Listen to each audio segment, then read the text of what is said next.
Each year, the First Nations of Walpole Island celebrate the signing of the SteAnnes Island Treaty. The actual SteAnnes Island Treaty was signed in 1796, more than 200 years ago.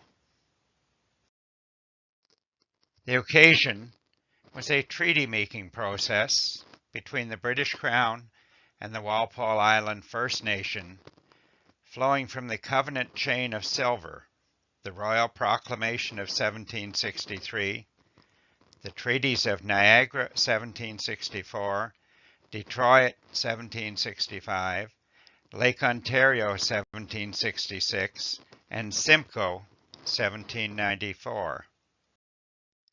The treaty promises were made on August 30th, 1796 by Alexander McKee on behalf of the Crown to signify and reaffirm peace and friendship between the two signing nations.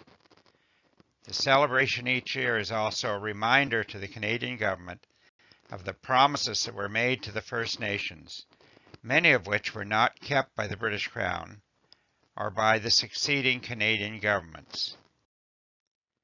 The 5 promises were: the Crown reaffirmed its care and protection of the First Nation as affirmed at the Treaty of Niagara in 1764. The rights and independence of all Indian nations are recognized. The First Nations are to be perfectly free and unmolested in their trade.